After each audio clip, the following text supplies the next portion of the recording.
you guys have submitted your work as per the directions in the Google Classroom. अच्छा, new product development से related कुछ और चीज़ें मैं आपके साथ डिस्कस करना चाहता हूँ. न्यू प्रोडक्ट डेवलपमेंट को जो मैनेज करती हैं टीम्स, तीन अप्रोचेज़ हैं जिसके ज़रिए न्यू प्रोडक्ट डेवलपमेंट को मैनेज किया जाता है.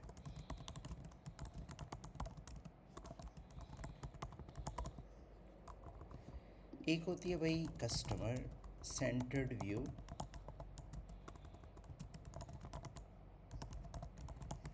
इसका मतलब है कि हमारी सारी की सारी न्यू प्रोडक्ट डेवलपमेंट एफर्ट्स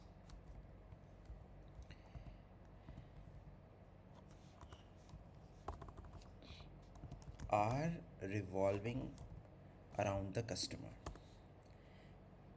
दूसरा होता है जी team based new product development. इसमें कस्टमर के अलावा हम टीम मेंबर्स की सुनते हैं. It's actually a sequential approach जिसमें प्रोडक्ट डेवलपमेंट प्रोसेस थोड़ा सा स्लो होता है, क्योंकि प्रोडक्ट जब डेवलप होती है और that is passed in for the commercialisation by passing through various departments. So because there are inputs coming from so many people working in a team belonging to the different departments, इसलिए चीज़ें थोड़ी सी slow चलती हैं. ठीक है. So that is team based view. And third, which is being widely used in the modern world, इसका नाम बेटा systematic new product development.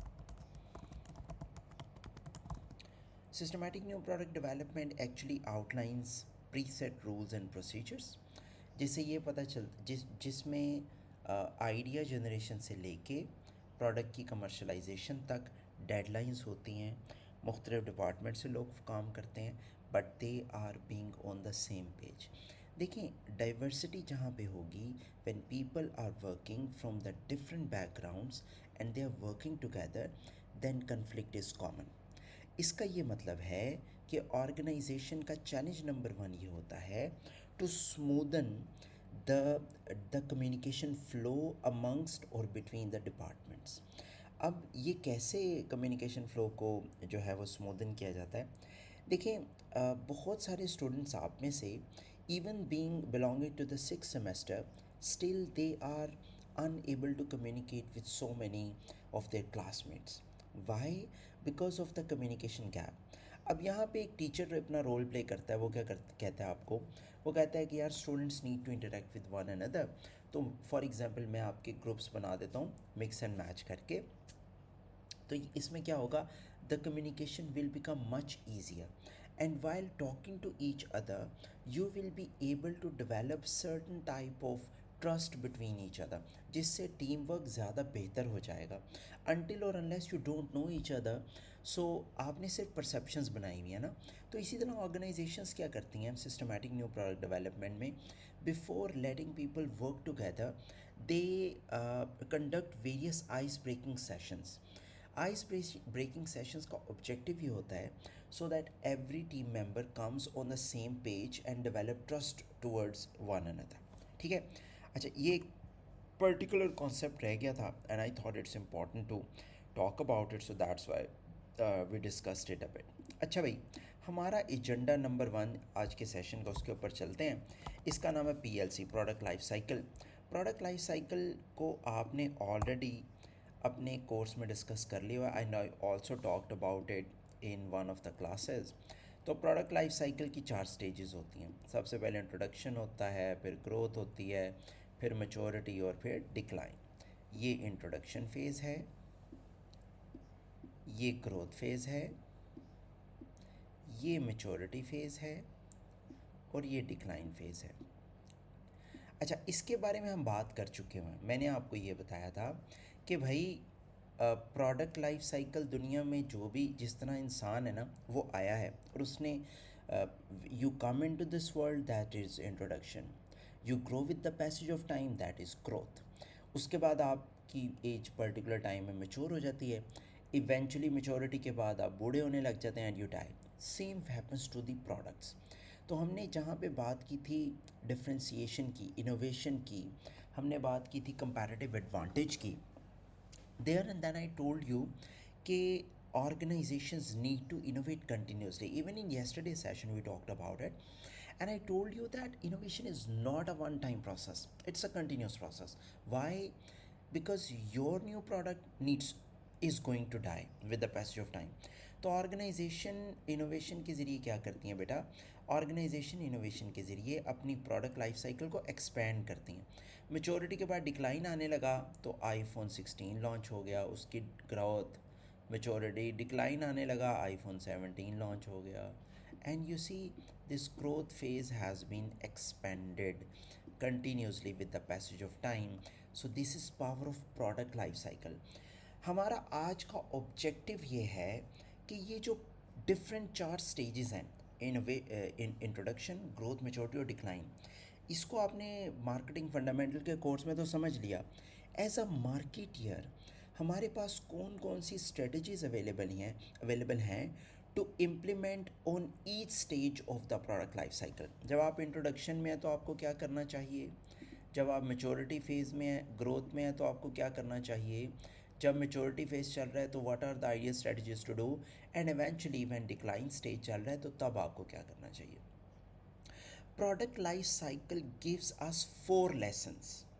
Product life cycle gives us 4 lessons, and I want all of you to take notes of these. Let me write it for you to make things easier for you over here. देखें, there are 4 points to remember. Point number 1, PLC varies as per the type of the product. तो type of the product पे product life cycle very करेगी. कुछ product types में product life cycle की growth stage ज़्यादा होती है, कुछ में ग्रोथ स्टेज कम होती है, राइट. जो मशीनरी होती है उसमें ग्रोथ ज़्यादा होती है, मेचोरिटी देर बाद आती है. जो टेक्नोलॉजिकल गैजेट्स होती हैं उसमें ग्रोथ फेस कम होती है, 1 साल के अंदर ग्रोथ होनी है, फिर मेचोरिटी आ जाती है, and then you need to launch a new model in cars, in fashion and lifestyle. ये जो फैशन एंड लाइफस्टाइल प्रोडक्ट्स हैं इसमें जो है वो प्रोडक्ट लाइफ साइकिल शॉर्टर होती है. और इसी तरह जो प्रोडक्ट्स हैं विच आर रिलेटेड टू, जिनको इंडस्ट्रियल गुड्स कहते हैं, इसमें PLC is much longer and it takes a lot of time. तो भाई type of the product is the name of the game, it varies. ये बात नंबर 1 हो गई. आगे चलते हैं. ये भी नोट कर लें.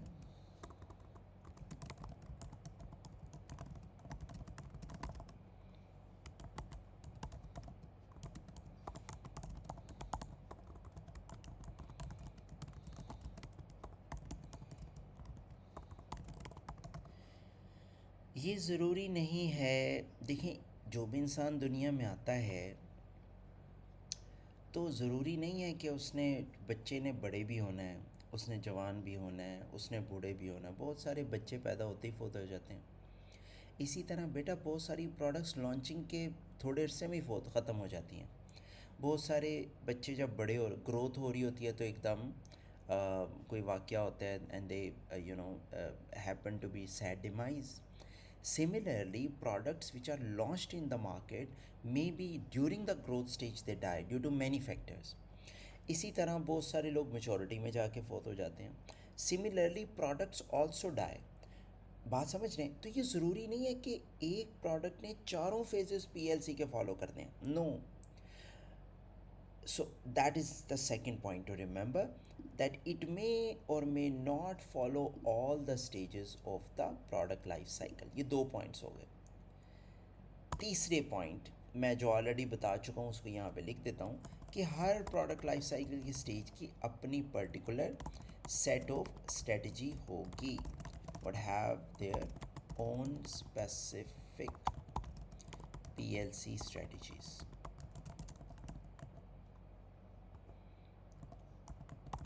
ठीक है. ईच स्टेज से मुराद है, अब स्टेजेस में 4 स्टेजेस हैं. इंट्रोडक्शन है, ग्रोथ है, मैच्योरिटी है और डिक्लाइन है.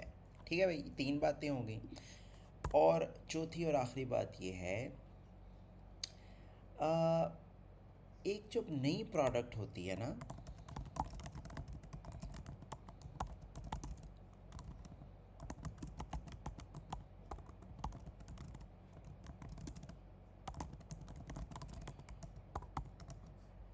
of course when a product is designed or launched in the market, उसका अल्टीमेट ऑब्जेक्टिव पैसे कमाने होता है। लेकिन इन टर्म्स ऑफ प्रॉफिट हमारे प्रोडक्ट के ऑब्जेक्टिव्स वेरी करते हैं as per the stage in product life cycle. ठीक है, तो डिक्लाइन में हमारा ऑब्जेक्टिव सर्वाइवल है, मेचोरिटी में हमारा ऑब्जेक्टिव है इसको प्रोलॉन्ग करना, ग्रोथ में हमारा ऑब्जेक्टिव है इसको प्रोलॉन्ग करना। इसी तरह आप देखें ये by one get one offers जो आती हैं, इसी तरह आप देखें ये 50% 20% एक्स्ट्रा जो आता है, इसी तरह वो ये आप देखें by one get one free offers जो आती हैं, तो प्रॉफिट स्क्वीज़ हो जाते हैं ना।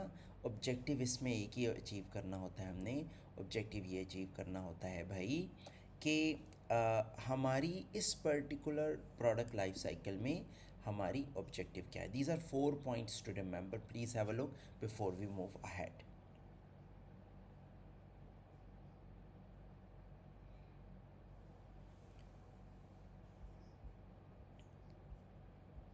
स्क्रीन आपके लिए बड़ी कर देता हूँ so that it would become easier for you.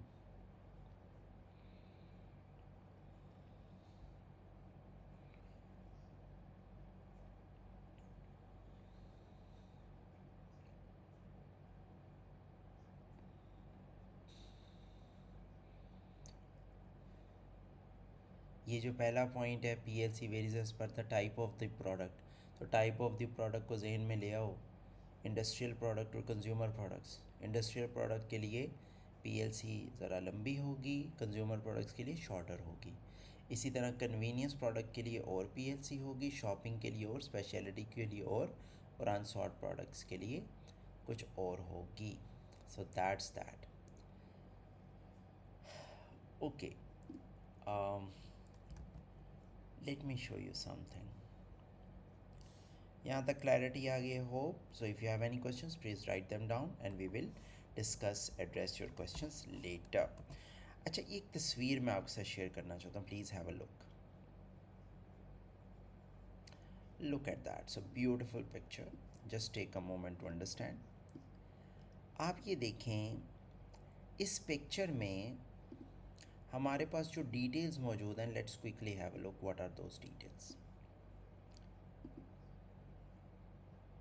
इसको मैं बड़ा कर लेता हूँ। हाँ, अब आप देखें कि इसमें एक साइड पे सेल्स और प्रॉफिट्स हैं, ऑलराइट, और एक साइड पे लॉसेस ऑफ इन्वेस्टमेंट्स हैं। ठीक है, तो जो ये ब्लू कर्व है ये हमारे सेल्स को रिप्रेजेंट कर रही है और रेड कर्व हमारे प्रॉफिट्स को रिप्रेजेंट कर रही है। तो जो लाइन के नीचे हैं, ज़ीरो से नीचे हैं या ज़ीरो से नीचे, दीज आर लॉसेस, और ज़ीरो से ऊपर जो हैं दीज आर प्रॉफिट्स। ओके, अच्छा, अब यहाँ पे as a marketer the discussion we had yesterday उसी को कंटिन्यू करके a lot of lessons for us to learn. यहाँ पे ये देखें, 4 पीएलसी की स्टेजेस तो हमने ऑलरेडी डिस्कस की, introduction, growth, maturity and decline. एक और स्टेज उन्होंने ऐड की जिसको प्रोडक्ट डेवलपमेंट कहते हैं। देखिए, प्रोडक्ट डेवलप होगी तो इंट्रोड्यूस होगी ना, तो प्रोडक्ट डेवलपमेंट में हमारी जेब से पैसे जा रहे हैं, कोई आ नहीं रहे। फिर उसके बाद जब इंट्रोडक्शन फेज़ होता है तो of course you need to make a lot of investment. तो ये देखें, ये भी हमारी जेब से पैसे जा रहे हैं। साथ ही साथ of course sales have been started, लेकिन प्रॉफिट के टर्म्स में हम नुकसान में ही चल रहे हैं। अनटिल और अनलेस ये प्रॉफिट्स यहाँ पे इस पॉइंट पे देखें, जब सेल थोड़ी बढ़ी तो प्रॉफिट पॉजिटिव में आने शुरू, इसके बाद उसके पहले ये नेगेटिव ट्रेंड चल रहा था और यहाँ पे दीज प्रॉफिट्स, तो सेल बहुत ऊपर गई तो प्रॉफिट, ये देखें ये वाला ट्रेंड प्रॉफिट में चल रहा है। तो ग्रोथ में प्रॉफिट, मेचोरिटी में प्रॉफिट्स होते हैं, डिक्लाइन में मेचोरिटी के बाद डिक्लाइन शुरू हो जाता है और डिक्लाइन के बाद डेथ। तो ये देखें प्रॉफिट 0 पे आ जाए, सेल्स भी डिक्लाइन में आ गई। सो that is actually representing the demise of the product. That is why as a marketer it's important to have at least 6 months or maximum 1 year of cash flows in your pocket. Do not expect कि पहले दिन ही आप profit में आ जाएंगे, सबसे बड़ी बेवकूफ़ाना बात, it's not going to happen, it will take some time, alright, so give yourself some time in that particular practice, ठीक है। इससे रिलेटेड कोई सवाल आपको बात समझ नहीं आती तो मेरे से पूछ लें। अच्छा, मैंने जैसा कि बात की थी कि टाइप ऑफ प्रोडक्ट, ये वाली बात कि टाइप ऑफ प्रोडक्ट के हवाले से पीएलसी वेरी करेगी, उससे रिलेटेड आपको एक मज़े की चीज़ दिखाता हूँ, specially the PLC related to fashion. ये देखें,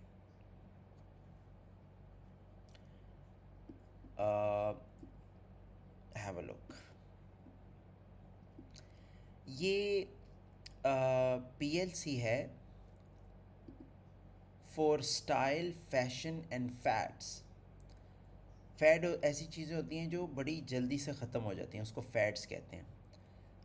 late me retouch this picture for you so that we can understand, give me just a second and yeah that's that. अच्छा जी, ये मैं आपके लिए यहाँ पे, प्लीज़ हैव अ लुक, ये देखें,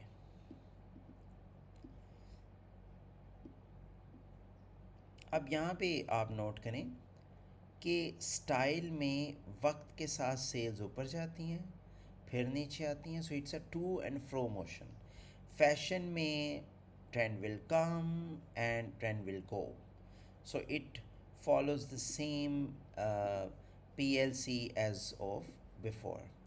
अच्छा, अब यहाँ पे अगर आप नोट करें फैड्स, फैड्स ऐसी चीज़ें होती हैं, ये देखें, broke out 1 October but had sunk like a stone by the next February, product I छाई और चली गई, ये देखें, एकदम सेल बढ़ेंगी और एकदम ख़त्म हो जाएंगी, दैट्स फैड्स।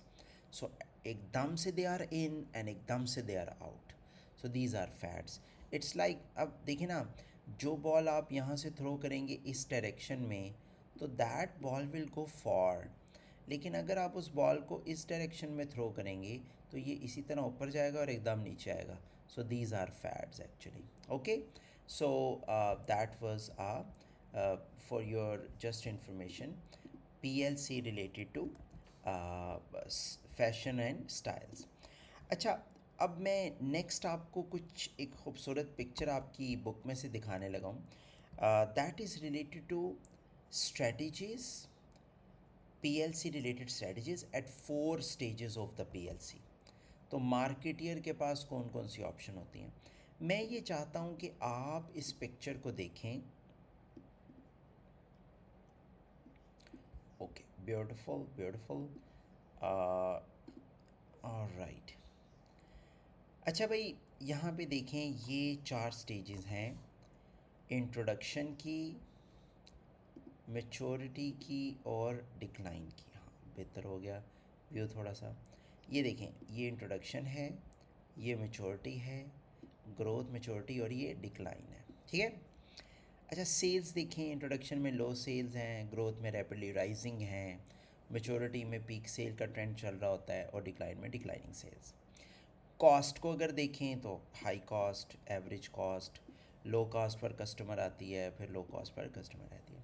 प्रॉफिट्स नेगेटिव होते हैं, राइजिंग प्रॉफिट्स होते हैं, मेचोरिटी में हाई प्रॉफिट्स हो जाते हैं, डिक्लाइन में डिक्लाइनिंग प्रॉफिट्स होते हैं। कस्टमर, अच्छा, मैं इसको आपके साथ डिस्कस कर चुका हूँ, लेकिन चलें मैं दोबारा आपको बता देता हूँ कि जब भी प्रोडक्ट लॉन्च होती है तो कस्टमर की कुछ कैटेगरी होती हैं इन टर्म्स ऑफ प्रोडक्ट अडॉप्शन। कुछ इनोवेटर्स होते हैं, कुछ अर्ली अडॉप्टर्स होते हैं, कुछ अर्ली मेजॉरिटी होती है, कुछ लेट मेजॉरिटी होती है, कुछ लैगर्ड्स होते हैं। Let me have right it down for you so that you can easily understand.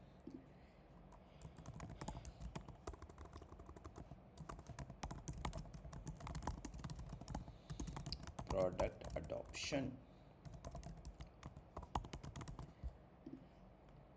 innovators,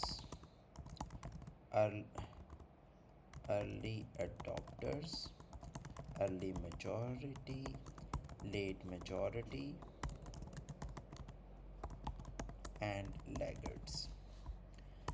okay, innovators product I फ़ौरन ख़रीदेंगे, अर्ली अडॉप्टर्स थोड़ा सा वेट करते हैं और फिर प्रोडक्ट ख़रीदते हैं। अर्ली मेजॉरिटी वो लोग होती है जो थोड़ा रिव्यूज़ देखते हैं, प्रोडक्ट के रिव्यूज़ कैसे गए, फिर परचेज़ करते हैं। लेट मेजॉरिटी वो लोग होते हैं जो कहते हैं यार 6-7 महीने गुजर जाने दो, ये फ़ोन का मॉडल पुराना आ जाए फिर ख़रीदेंगे, ये लेट मेजॉरिटी है। लैगर्ड्स हैं कि आईफोन 16-17 लॉन्च होने वाला है तो अब वो प्रोग्राम बनाएंगे कि हम आईफोन 12 भी ले लेंगे। So that is laggards. So they are actually burden on the business. तो ये टाइप्स ऑफ कस्टमर्स हैं। ये आपके सामने टाइप्स ऑफ कस्टमर उसने लिखे हुए हैं यहाँ पे, आप देखें तो इंट्रोडक्शन में इनोवेटर्स आपकी प्रोडक्ट लेंगे, ग्रोथ में अर्ली अडॉप्टर्स लेंगे, फिर लेट अर्ली मेजॉरिटी आ गई, फिर ये लैगिंग अडॉप्टर्स जो लैगर्ड्स होते हैं, डिक्लाइन जब जा रहा होता है तो वो लोग पुराने मॉडल ख़रीदते हैं तो शायद हमारी प्रोडक्ट ख़रीद लें। कंपैरेटर इस केस में फ्यू होंगे, फिर कंपैरेटर्स बढ़ेंगे, बढ़ जाएंगे और यहाँ पे कम होने लग जाएंगे जब वो पर्टिकुलर इंडस्ट्री की प्रोडक्ट जो है वो डिक्लाइन में जा रही होगी। अच्छा, अब मार्केटिंग ऑब्जेक्टिव्स देख लेते हैं प्रोडक्ट का। Product price distribution and that too is representing promotion, 4 Ps. ठीक है। बेसिक प्रोडक्ट ऑफ़र करेंगे इंट्रोडक्शन में, ग्रोथ में हम प्रोडक्ट की एक्सटेंशंस ऑफ़र कर देंगे, मेचोरिटी में हमने चूँकि सर्वाइव करना है तो ब्रांड को डाइवर्सिफाई करेंगे, और वीक जो हमारे ब्रांड के पोर्टफोलियो में चीज़ें उनको फेज़ आउट करेंगे डिक्लाइन फेज़ में। प्राइस में कॉस्ट प्लस प्राइसिंग यूज़ करेंगे, क्या होती हैं ये भी मैं आपको प्राइसिंग स्ट्रेटजी आज डिस्कस करनी है, तो we are going to talk about these strategies, you will get to know what are these. Distribution में हम सेलेक्टिव डिस्ट्रीब्यूशन, ये भी मैं बताऊंगा क्या क्या होती है। सेलेक्टिव जगहों पे प्रोडक्ट अवेलेबल कर देंगे, हर जगह पे इंटेंसिव का मतलब हर जगह पे अवेलेबल कर देंगे, हर जगह पे अवेलेबल कर देंगे और फिर सेलेक्टिव डिस्ट्रीब्यूशन पे चले जाएंगे। और ये हमारे ऑब्जेक्टिव्स हैं रिलेटेड टू 4 स्टेजेस कि हमने प्रमोशन को कैसे यूज़ करना है। A lot of you to learn कि कैसे organization different phases of product life cycle में पहले से जहन बनाती हैं कि हमारे सेल्स और प्रॉफिट का क्या होगा, और secondly how they make up their mind about the marketing strategies. Please have a look for 1 or 2 minutes before we move forward. कोई सवाल है तो पूछने, आपके लिए मैं पिक्चर बड़ी कर देता हूँ।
इससे रिलेटेड आपके कोई सवाल हैं, so please take notes and I am going to address them before we get into the quiz.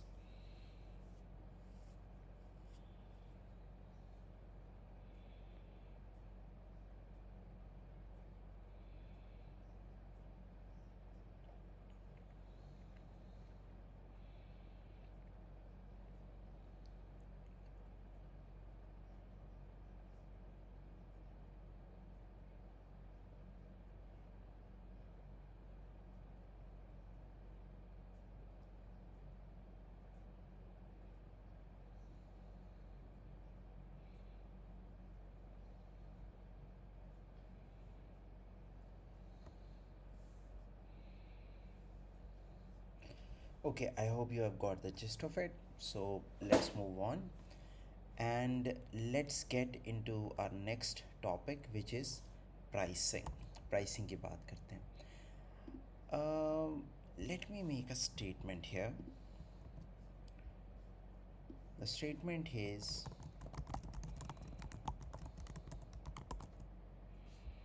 and I'm going to defend it, don't worry about it. customer is not price conscious.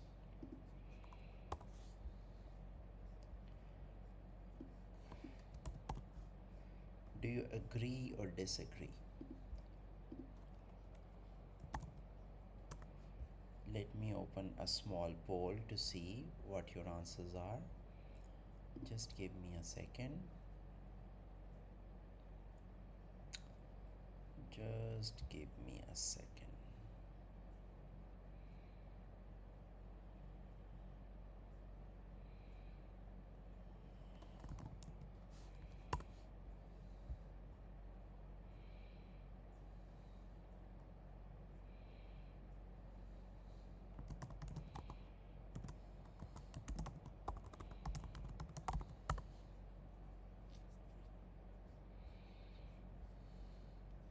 मैं एक पोल open करने लगा to have your opinion. What are your thoughts if customer is price conscious or not? Okay, just give me a second. मैं आपके लिए open कर रहा हूँ पोल and I'll share the link with you in a while.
Ignore, I'm trying to sign in. Just give me a second, please.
Okay. Okay, I got it.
Okay, we are done and ready. Let me share this link with you. Okay, here it is. Here it is.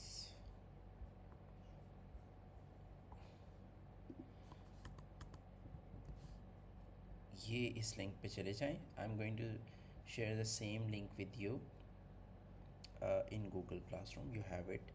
So click on it to vote. Okay. So let's see what comes out regarding. Primarily speaking, customer is not price conscious. आप लोगों ने अपनी opinion दी है. But in my opinion, because होता ये है, in order to save the money, customer ends up in spending a lot more on the same product. आपने सस्ता जनरेटर ख़रीद लिया, सस्ता सोलर सिस्टम ख़रीद लिया, सस्ती मशीनरी ख़रीद ली, great. But in order to maintain that system or machinery, you are going to spend a lot more money.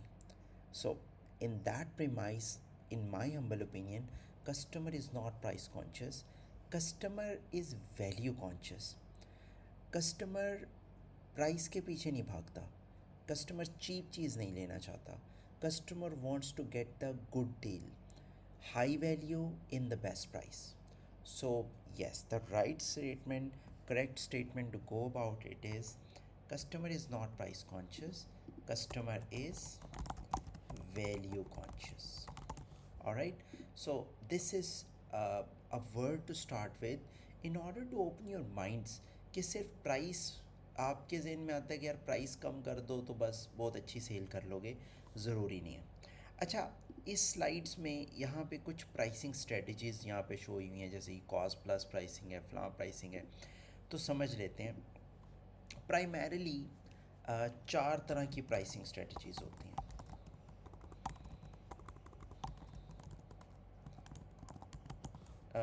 शुरू में हम 3 समझते हैं, फिर हम ऐड करते जाते हैं.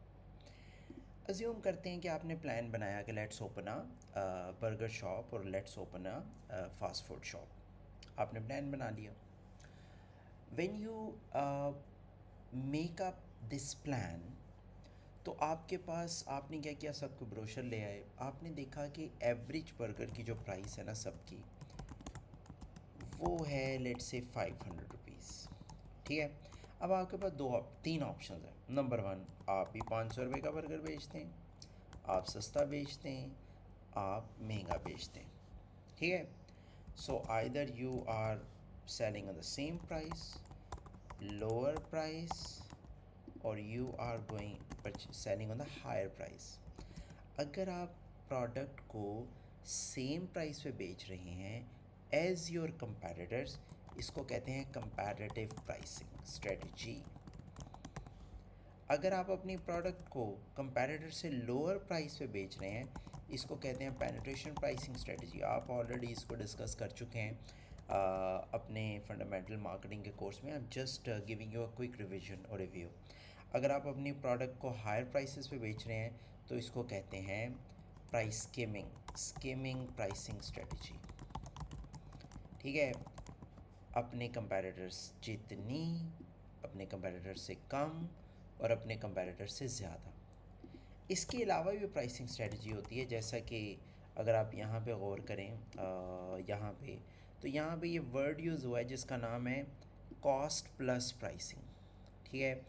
पेनिट्रेशन प्राइसिंग तो आपको समझ में आ गई, और ये है कंपैरेटिव प्राइसिंग, और ये कट प्राइस का मतलब है कि आप डिस्काउंटिंग दे देते हैं. तो वो थोड़ा सा आपको बताता हूँ. अच्छा, 2 वर्ड्स अब यहाँ पे नए हैं जिनको हमने यहाँ पे डिस्कस नहीं किया. एक होती है कॉस्ट प्लस प्राइसिंग, और एक होती है डिस्काउंट प्राइसिंग. एक और होती है जिसको कहते हैं dynamic pricing. Cost plus pricing ये होती है कि फॉर एग्ज़ाम्पल आप सिंपल सी प्राइसिंग स्ट्रेटजी रखते हैं कि भाई मेरी कॉस्ट आई है प्रोडक्ट पे. अब जैसे बर्गर की एग्जांपल लेते हैं, वो कहते हैं यार 450 रुपये मेरी कॉस्ट आई है, या 400 रुपये मेरी कॉस्ट आई है, तो मैं इसे 50 रुपये मार्जिन रखता हूँ कॉस्ट प्लस, तो 450 का बर्गर बेच देता हूँ irrespective of the comparators. Okay, that is cost plus pricing. Primarily इसका ऑब्जेक्टिव ये होता है कि जितनी कम से कम प्राइस पे मैं बेच दूँ. So this is cost plus pricing. Objective यही होता है कि you can fight with the comparators, cost plus pricing. But again I discourage to sell your products on the lower prices. उसके बाद डिस्काउंटिंग प्राइसिंग है। Discount pricing is part of a bigger, वो क्या strategy होती है, promotion strategy, right. तो वो जो सेल्स प्रमोशन होती है वो क्या होती है, सेल प्रमोशन में आप डिस्काउंट भी देते हैं। तो डिस्काउंट का ऑब्जेक्टिव ये होता है कि आप सेल्स को जनरेट करें, आप ट्रायल इंड्यूस करें। ट्रायल इंड्यूस से मुराद है कि सस्ती लगेगी तो लोग ट्राई करेंगे, जब ट्राई करेंगे तो आहिस्ता आहिस्ता उनको आदत बन जाएगी। ये क्या हुआ था, how US dollar became global currency. तो अगर आप थोड़ा सा पढ़ें तो सेकेंड वर्ल्ड वॉर जब हुई उसके आखिर में मुल्क इकट्ठे बैठे क्योंकि तबाही हो गई थी पूरे यूरोप की। So they wanted to redevelop the Europe, so they sit together and thought what to do. और उन्होंने, अमेरिका ने कहा यार तुम्हारे पास इतने, किसी के पास पैसे नहीं है, मेरे पास हैं, तो तुम ऐसा करो कि जब तक तुम लोग खुद कफील नहीं होते तो तुम डॉलर को ग्लोबल करेंसी बना लो, इसमें ट्रेड करो। तो they started trading and then one day the, अब ये हुआ कि उतने डॉलर जितने मार्केट में इशू कर दिए थे, इतना सोना तो अमेरिका के पास था ही नहीं। And when they realize what they did was, the American president came on television and he said कि आज से ब्रेटन वुड्स सिस्टम का ख़ात्मा होता है। ब्रेटन वुड्स सिस्टम वो सिस्टम था जिसने डॉलर को ग्लोबल करेंसी बनाया था, मोड ऑफ ट्रेड बनाया था। लेकिन लोगों को आदत पड़ गई हुई थी और वो आदत अभी भी चल रही है। तो dollar is number one global currency in terms of trade around the world, right. तो that's it, you know, discounting, cost plus pricing, penetration pricing.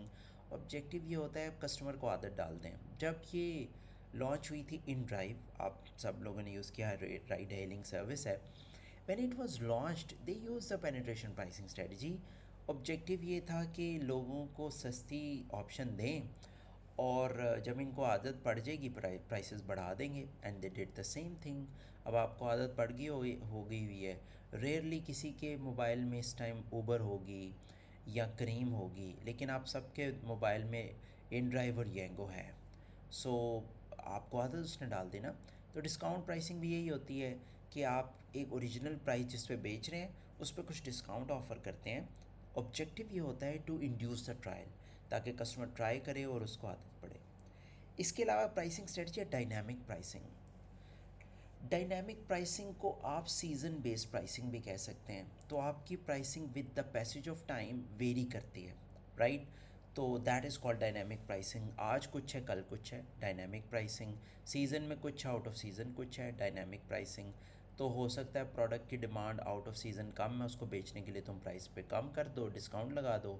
और हो सकता है चूँकि demand of the product is higher during the season, तो आप product की price बढ़ा दो। That is the thing. तो आप देखें कि with the passage of time in different situations and condition, organization is changing the price. तो इसको कहते हैं डायनामिक प्राइसिंग स्ट्रेटजी। एक और वेरी इंटरेस्टिंग स्ट्रेटजी वो भी I would like to share with you. इसका नाम है EDLP, stands for every day low price. आप किसी बड़े स्टोर में जाते हैं, for example you go to Hyperstar, you go to Imtiaz, you go to चेज़ा। उन्होंने सामने बड़े बड़े एडवर्टीज़मेंट्स लगाई होती हैं जिसमें ये लिखा होता है कि भाई इतने परसेंट डिस्काउंट, इतने परसेंट। तुम कहते हो यार तो बहुत सस्ती चीज़ें हैं। उन कुछ सेलेक्टिव चीज़ों को देख के तुम्हारे दिमाग में ये आता है, अच्छा every day you will go there and every there will be new deals.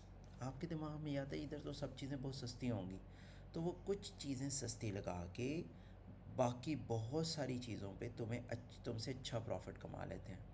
This is called every day low price, usually used in shopping malls and grocery stores in order to attract the price conscious customers। ठीक है भाई। तो ये primarily कुछ pricing strategies हैं, आप already पढ़ी हुई हैं आपने। मेरा जो मेन ऑब्जेक्टिव है वो आपको ये समझाना है कि प्राइसिंग आपने डिसाइड कैसे करनी होती है अपनी प्रोडक्ट या सर्विस की। So let's quickly directly get into that. सबसे पहला काम ये है कि आपने how to set the right price, आप प्राइस कैसे सेट करते हैं। भाई सबसे पहला काम तुम्हारा ये है कि तुम अपने प्राइसिंग ऑब्जेक्टिव को डिसाइड करो।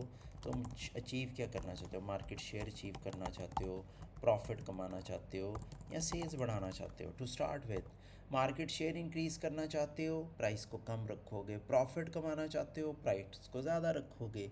सेल बढ़ाना चाहते हो तो उसी मुताबिक प्राइस को थोड़ा सा तुम कम रखोगे। सो दैट यहाँ पे क्लैरिटी चाहिए। तो आपने अपना ऑब्जेक्टिव डिसाइड कर लेना है। उसके बाद दूसरा काम करना ये आपने है कि आपकी प्रोडक्ट की कॉस्ट कितनी आ रही है, ये बहुत ज़रूरी है। यहाँ पे तीन यानी लोग क्या करते हैं, स्टूडेंट्स क्या करते हैं कि यहाँ पे सिर्फ मैन्युफैक्चरिंग कॉस्ट ऐड करते हैं, विच इज़ रॉन्ग। आपने मैन्युफैक्चरिंग और ऑपरेशनल दोनों कॉस्ट ऐड करनी है।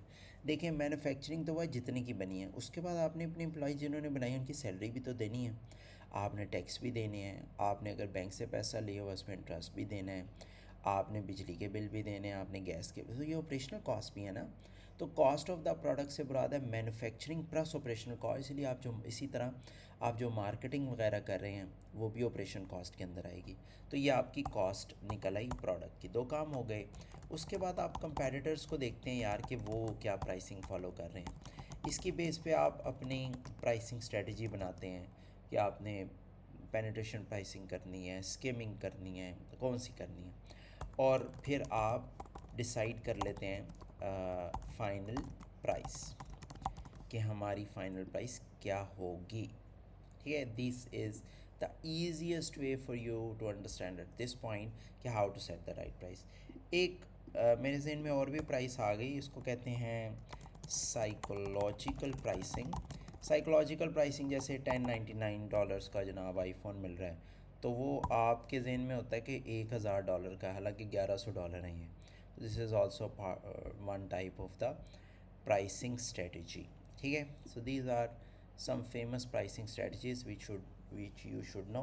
8 ऑफ देम आपके सामने लिखी हुई हैं। इनको देख लें, कुछ सवाल है तो वो नोट कर लें so that we can discuss it later. Price मैंने आपको स्ट्रेटजीज बता दी, मैंने आपको प्राइस सेट करना सिखा दिया। एक छोटा सा केस है, मैं चाहता हूँ हम सब उसको हल करें। आपकी बुक, टेक्स्ट बुक जो अपलोडेड है उसमें केसेस हैं 327 329 पेज पे। Let me write for your help here. ठीक है, आपके पेज 327 से 329 पेज पे हैं। इसमें जो आपने क्वेश्चंस अटैम्प्ट करने हैं, these are questions 10.18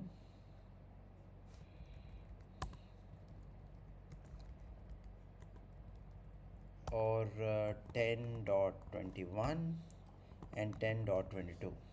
ठीक है। अच्छा, आप में से जिनके रोल नंबर्स हैं, एक सेकंड ठहर जाएं, आपके मैं रोल नंबर जल्दी से देख लेता हूँ, एक सेकंड ठहर।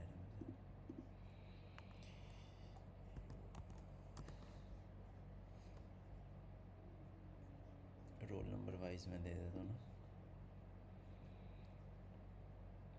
इसको भी। You will solve it and upload it in the Google Classroom. Very interesting and easy cases for you. Okay.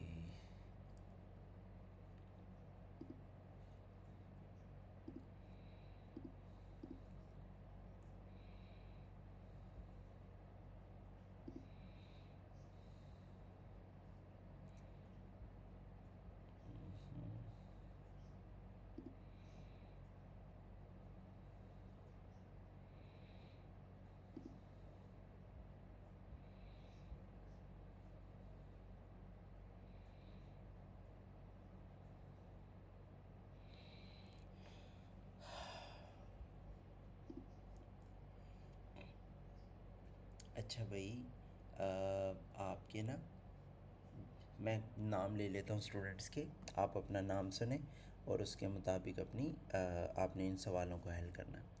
हमारी क्लास में टोटल 58 स्टूडेंट्स हैं। Okay, so 58 divided by 3। Okay okay, तो मैं यहाँ पे कुछ नाम लेने लगा। आप सुन लें।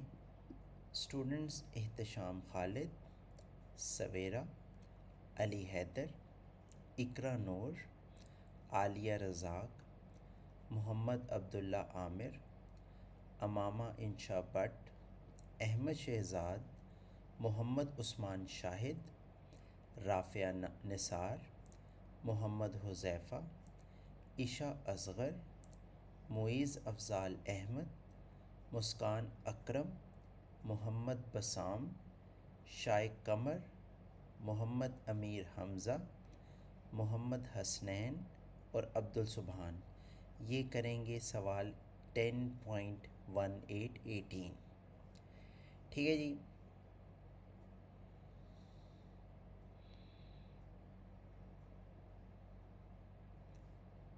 और और अगले स्टूडेंट्स नाम सुने। 10.21 कौन करेंगे? 10.21 अनीज़ा अली, लाइबा, उम्मे अमारा, ज़ैनब बतूल, मोहम्मद ताबिश, मोहम्मद सुलेमान, एहसन खुरम, मोहम्मद साद सिकंदर, सफ़ा, मोमना अब्दुल्ला, अब्दुल मतीन, अस्मा ज़हीर, फ़ातिमा नवीद, मोहम्मद आसिम ताहिर, ज़रवा ज़ैनब, हमज़ा तनवीर, मिनाहिल नईम, अनोश जावेद और असफंद रेहान। ये करेंगे क्वेश्चन 10.21। और फाइनली 10.22 क्वेश्चन कौन करेंगे? एहसन अरशद, शरून मसीह, अहमद जावेद, जुनेद अहमद, हसनैन, स्नेहा, मोहम्मद शायान, मोहम्मद मुज़म्मिल, उमर मनान, अब्दुर्रहमान, नुमान फ़याज़, मोहम्मद उस्मान, राना फ़रीद, मोहम्मद आसिम रफ़ीक, मोहम्मद नुमान मजीद, मोहम्मद हसन, मरियम अदनान, शफ़न नईम, दानिश फ़याज़ और सहर सलीम। ये भाई सवाल करेंगे 10.22। Okay, so you will complete it, submit it, और meanwhile we are going to answer your questions. Okay, so quickly complete it. And how much time? छोटा सा केसेस हैं, so let's take 15 to 20 minutes. Okay, so 20 minutes का मैं time लगा रहा हूँ कि गूगल क्लासरूम में, so you can answer it. Meanwhile we are going to answer your questions जो भी आपने नोट किए हैं. Okay, so that's it. Thank you very much.